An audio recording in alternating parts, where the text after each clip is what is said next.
Good afternoon, everybody. My name is Janelle J.J. Nanquil, I'm Kayla Calibosa. and our research is focusing on the differences in cecal microbiota in feral and commercial chicken. So, what are we doing? So basically, we are looking into the bacteria into the cecum of the chickens, and our purpose is to develop and compare the microbial community profiles between the feral and the commercial chickens. For our hypothesis, for the commercial chickens, since they have the same diet and same living conditions, we expect them to have the similar microbial community, whereas for the feral chickens, since they have an irregular diet, they will most likely have a more diverse microbial community. Okay, so just to briefly go over our methods for our experiment. First, we took 7 commercial and 7 feral chickens. Next, we removed their cecum and used their stool sample as our gut microbiota. Afterwards, we isolated their genomic DNA, and then from there, we amplified the V3 region of the 16S ribosomal RNA. And from there, we began to identify the various bacteria present within the cecum using DGGE, next-gen sequencing, and QPCR. So why are we doing this? Well, one thing it's interesting to include feral chickens. While we were working on our research project, there wasn't as much research into feral chickens. And one other thing is that the gut microbiota plays a major role in the chickens itself, for example, in food safety, development, digestion, nutrient absorption, and in the immune system. Okay, so this figure here shows some of the bacteria that can be present within your gut microbiota. As you can see, there are both harmful and pathogenic bacteria, as well as health-promoting bacteria. And at the bottom, we can also see there are some bacteria that provide both beneficial and non-beneficial functions. So the bacteria that we are going to be focusing on are Clostridia, Enterococci, E. coli, Lactobacilli, Bifidobacteria, and Bacteroides. So from the use of DGGE, next-gen sequencing, and QPCR, in our results we found that there are diversity found within the feral samples itself. There is similarity within the commercial samples, and by comparing the two groups, the feral samples are different from the commercial samples. Okay, so our first portion of our research included denaturing gradient gel electrophoresis, also known as DGGE. This helps us to separate DNA fragments that are of the same length based off of their different nucleotide sequences. This helps us to visually identify the diversity or similarity of the sample, as well as we can also see an example of the abundance of the different bacteria present by looking at the band intensity. So on the right-hand side of our slide, you actually see the gel that we ran. So the lanes that are labeled in green on the left-hand side, that's over here. These are our commercial samples. To the right of that in orange are our feral samples. So as you can see, there is a lot of similarity on our commercial sample side. Across all 7 lanes, there is many locations where bands are seen on every single lane. On the feral side, you do actually see a lot more diversity.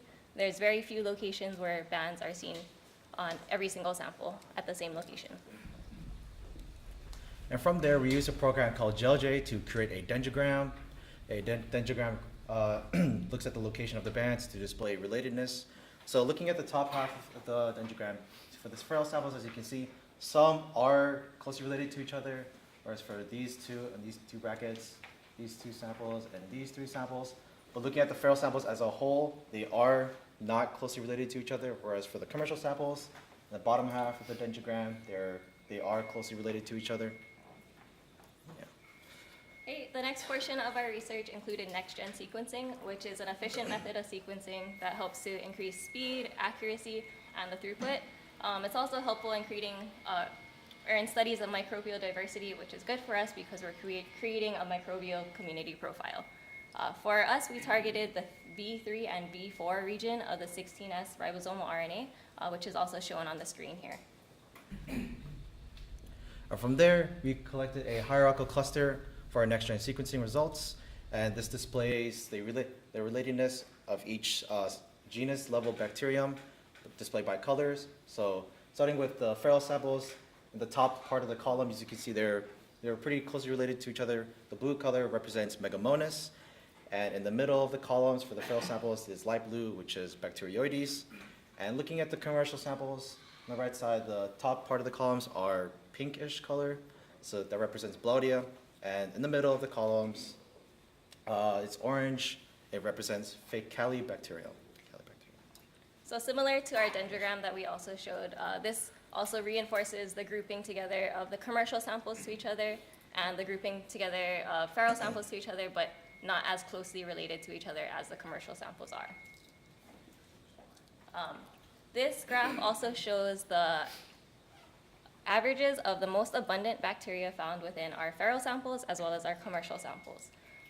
The bacteria in the middle are common to both feral and commercial, according to our next-gen sequencing results. The bacteria on the outside, so over here and then over here, are exclusive to our feral or commercial chickens. And then, so you can visually see that there are differences between feral and commercial in the types of bacteria present as well as their abundance, and we'll dive further into that in our next few slides. So one thing to look at this graph, starting off with this graph, in the y-axis represents the percentage of bacteria present. On the x-axis is our target bacteria, and each bar represents each feral sample, so 1 bar equals 1 chicken. So looking at this graph, you can see that for Lactobacillus, Bifidobacterium, Bacteroides, and Clostridium, the feral samples are pretty diverse from each other, ranging different percentages of abundance. For Enterococcus and Escherichia, they are there, but their percentage reads are about 0.001%. So they're present, but not as abundant as the other bacteria. Okay, and similar to the graph JJ just explained, this is our percentage of bacteria present within our commercial samples. So excluding any outliers, which would be our C5, which is this light green color here, there is actually a lot more similarity and uniformity of the percentage of bacteria found within our commercial samples. And from there, we compare the two groups by gathering the average number of reads for the y-axis and also the same target bacteria that we're looking for. So as you can see, for feral chickens, they have a higher average number of reads for Bacteroides and Clostridium, whereas for commercials, they have higher average reads for Lactobacillus. And within Bifidobacterium and Bacteroides, there is a statistically significant difference within the within Bifidobacterium and Bacteroides in our feral samples. Okay, the next portion of our research included qPCR to determine the abundance of select bacteria. So what we did was we had specific primers to amplify our target bacteria. From there, we did quantitative PCR, and we wanted to see if our results would correlate with our next-gen sequencing results. So looking at our qPCR results, we gathered the CT values for both feral and commercial, and we took that CT values and we took the average of them. One thing to note is that for the CT values, the higher the CT value is, then the lower the abundance is that's present in the samples.